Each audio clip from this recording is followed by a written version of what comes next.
Hello, everybody, and welcome to a very, very late recorded episode of Bubbly Wubbly Nostalgia. This is the 6th installment, and as always, I am Razorblade Mango.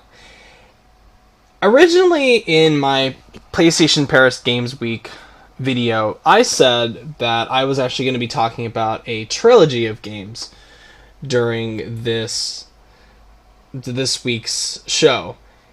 And up until about probably a few minutes ago, I was. But then I thought to myself, you know what? I want to talk about something else. Don't worry, I will still be talking about the trilogy probably next week. But today marks a very special occasion because this is the day, well, technically, by standard, tomorrow is the day we're going to be getting new information about Kingdom Hearts 3 from the D23 Expo in Japan that's happening right now. They're doing this not fan event, but they're doing this premium theater thing for Kingdom Hearts. It's supposed to have, Tetsu Nomura speaking, Shinji Hashimoto, Yoko Shimomura, all the big names from the Kingdom Hearts series. They're going to talk about Kingdom Hearts 2.8. They're going to talk about Kingdom Hearts 3, of course, maybe even a little bit of Kingdom Hearts Key Unchained. Mainly the reason I'm excited is, of course, because of Kingdom Hearts 3, and I want the Kingdom Hearts 3 news right now. But in typical Square Enix fashion, they're gonna make us wait, because waiting 10 years isn't enough. We're gonna have to wait bloody goddamn another 3 hours for the news, because they don't want the info slipping out, which, once I calmed down from the rage storm that I went on, I thought about it and I was like, well, they're going to be hosting 2 events for this. It'd be kind of shitty if the news came out for it before, like, the second group of people would go into the event and see it. And when I thought about that, I understood it a little bit more, but it still just sucks that I have to wait so long. And the info is going to be released midnight, my time. Granted, I don't fall asleep before then, and I'm going to try my damnedest to stay awake so I can be wide in the middle of it right when the news hits the internet about what is the latest on Kingdom Hearts 3. So, and the reason for the Switch, that's the reason for the Switch in Gears today for the show, because I'm going to talk about a game obviously it's Kingdom Hearts 2. It's my favorite in the series, hands down. It's one of, like I always say, I've always said Radiata Stories and Radiata Stories and Kingdom Hearts 2 are my interchangeable favorite game of all time. And I think if there weren't some really big flaws in Kingdom Hearts 3, which I can admit, I cannot stand Atlantica. I cannot stand the Demyx boss fights. I hate that guy. I can't stand some of how easy some of the reaction command stuff is. But I love Kingdom Hearts 2. Even with those flaws, I love Kingdom Hearts 2. And that actually wasn't the first Kingdom... That's the one that got me into it, because I hadn't played the original Kingdom Hearts before, I don't know, I hadn't completed the original Kingdom Hearts long after I finished Kingdom Hearts 2. And I remember, and I'm going to go back to the beginning, I discovered Kingdom Hearts through a friend who at the time only owned, the first one was only out, and Chain of Memories. And I remember playing it. I think he was on the Halloween Town section, and this is when I was like, I don't know, 9, 10 maybe? I vaguely remember seeing it at his house. It was I think it was Halloween Town. And I remember thinking to myself, this looks okay. Oh, and I'd also seen the trailer for it that played the Simple and Clean, that brief little trailer, which I was like, it looks alright. And I just wasn't really into it when I finally got my hands on it. I was just kind of like, it's anyway. I really was just indifferent towards it, and that's weird to hear. Coming from me, who now whenever I hear Kingdom Hearts 3 news, I'm like a dog that has like a toy thrown in his face, like a toy, Kingdom Hearts 3, Kingdom Hearts 3, Kingdom Hearts 3, or something Kingdom Hearts related. But originally, no, I was not that into it. In fact, I was just mainly, like I said, indifferent. And even Chain of Memories, when I tried it on the Game Boy version, I didn't like it. I still don't. I still really don't like Chain of Memories to this day. But what's weird is when 2 was getting announced around that time, I kind of like, and this is back when I was still getting first into like really first hardcore into games, like in like my 2004 2005 era, and I remember seeing it in, of course, Game Informer, because my cousin got one of those like pro cards, and he allowed me to have his subscription to it, so I was able to look through it, and like Radiata Stories, I discovered, my lifelong love of, well, not lifelong, but from my middle school years to present, my love for Kingdom Hearts, because I kept seeing the articles for it in Game Informer, and I must admit, it did sound interesting from what I had been reading, and I was kind of like, well, maybe I'll want to get it, maybe. Back then, I didn't really allow myself to become hyped for a game to the degree I do these days, because hype back then, I don't know, it just didn't really apply to me with movies back then, but not really with video games. Not until like, I don't know, my high school years that I finally was able to get myself super hyped for a game.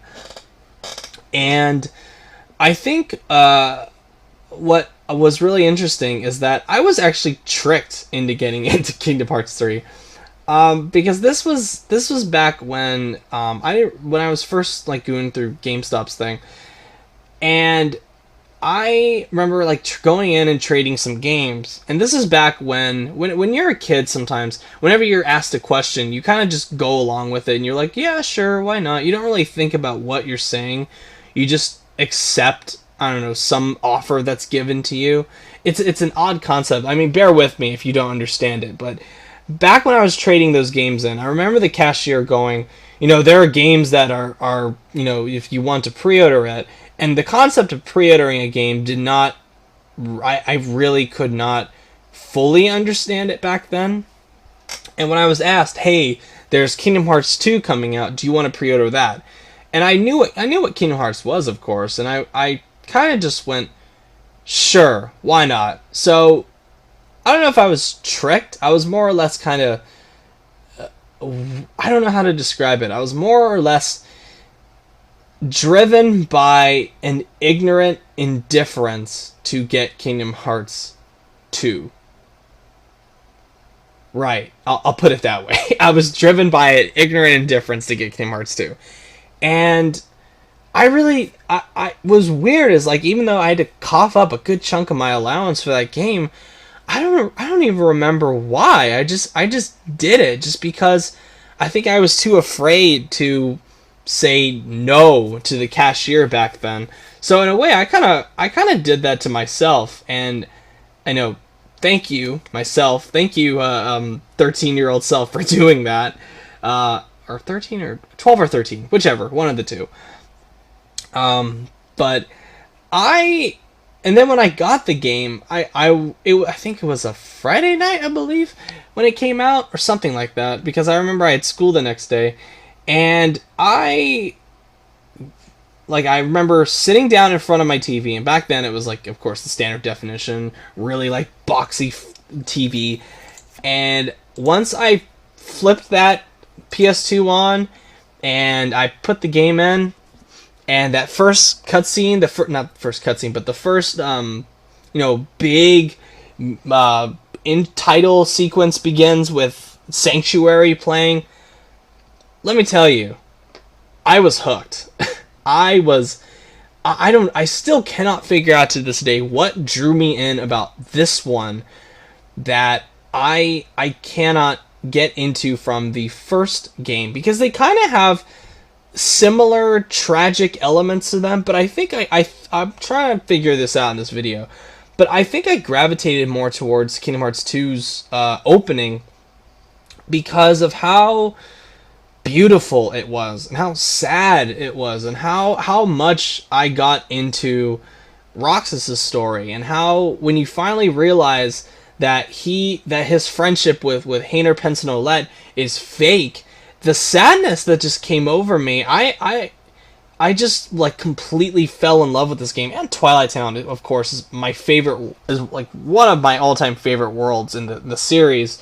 Probably my number one if it weren't for Symphony of Sorcery from Kingdom Hearts Dream Drop Distance. But I felt like I was a little kid being told this amazing, beautiful bedtime story, and this it's a lot like Radia's stories. And Square Enix back in the day, and even now, really knows how to do this well, where they take like this very simplistic, not simplistic, but childlike wonder to their games and amplify it to where even if you have no idea what the hell is going on in the plot, which I didn't, I was completely lost because I never had finished, never even really cracked into the story of Kingdom Hearts or Chain of Memories, and I kind of was, I had to thank God for those dream sequences where they caught me up to speed on what was going on from the first game and somewhat Chain of Memories.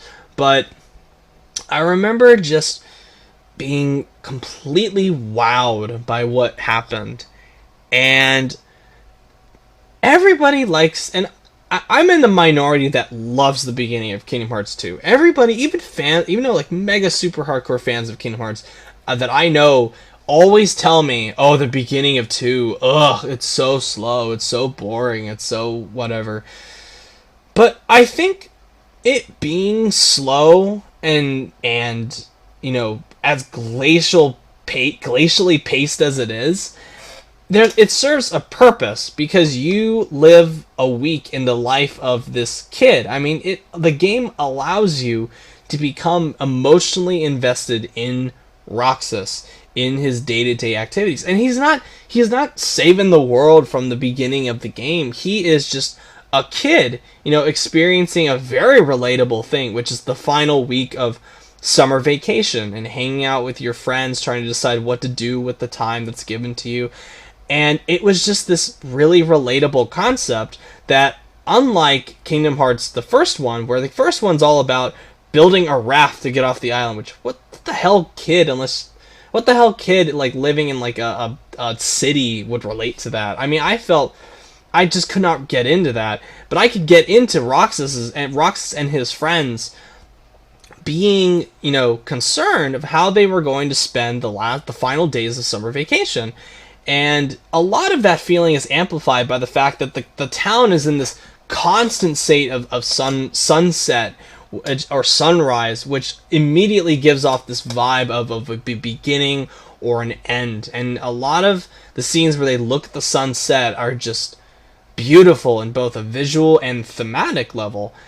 And what's really cool about the beginning of Kingdom Hearts is that it's this nostalgia for, not just nostalgia for like the game, but nostalgia for, you know, your childhood. Even an adult, as an adult playing this game, it still, you know, brings a little tear to my eye to see Roxas just go about his day-to-day, finishing homework, participating in a tournament, planning a trip to the beach with his friends, and getting summer jobs to pay for. I mean, it's great how they implement the not every day, but like summer struggles of a child, of a teenager, and it's brilliant that Square Enix put that in the beginning of the game when they could have easily just thrown you in, and it's like this super badass action with Sora and all that, and now it's just and now it's just it's slow, it's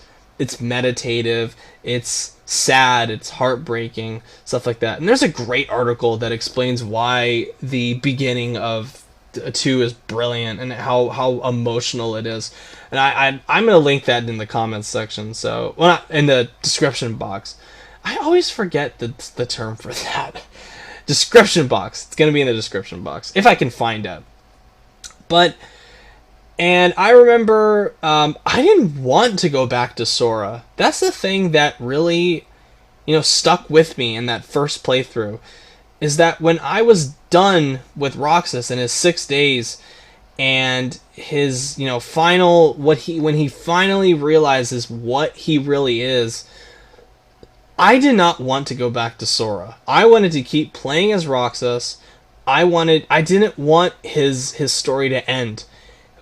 And it's so sad when that moment when he goes, he looks at Sora and he accepts what he has to do, because in order for Sora to wake up, Roxas has to be reunited with Sora.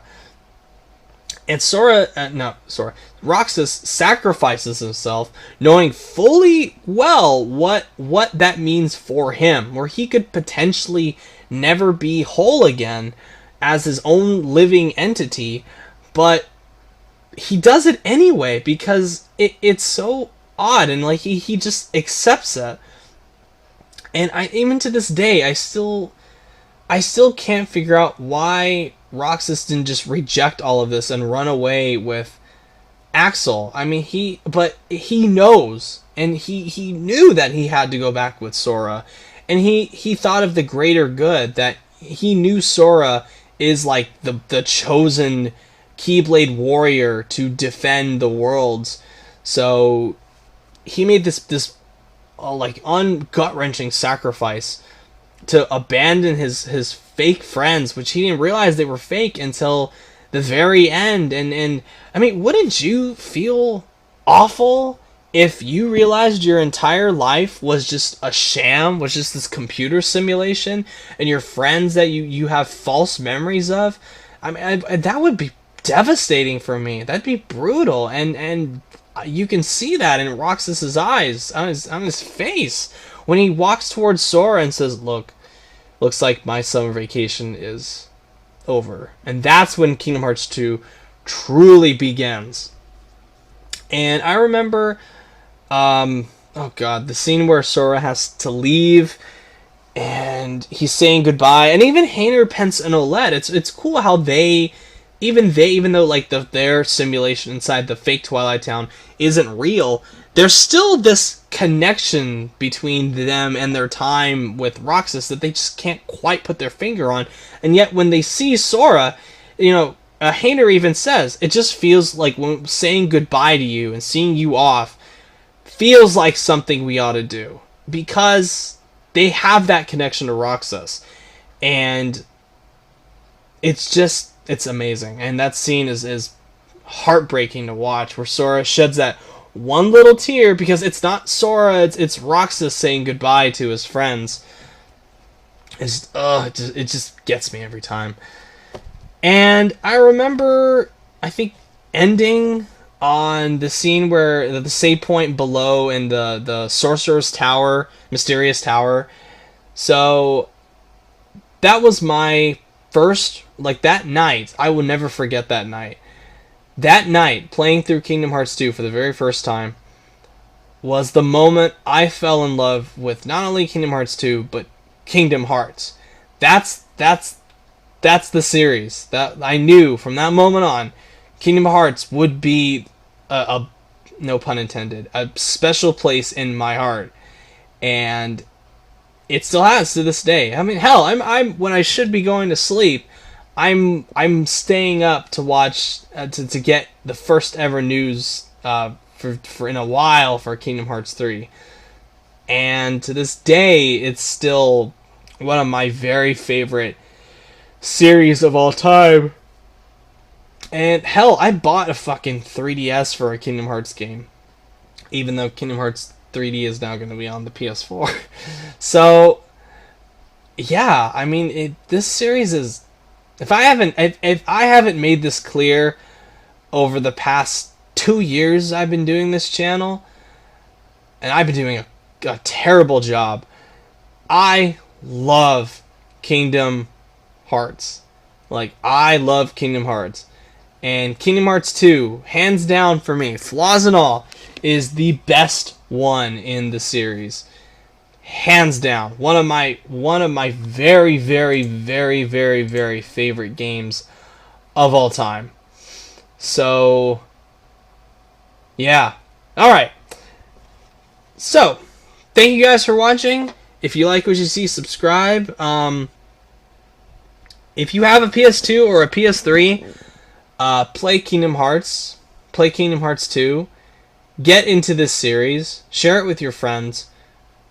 And it's just a wonderful series that I love. Alright. Thank you guys for watching. Have a good one.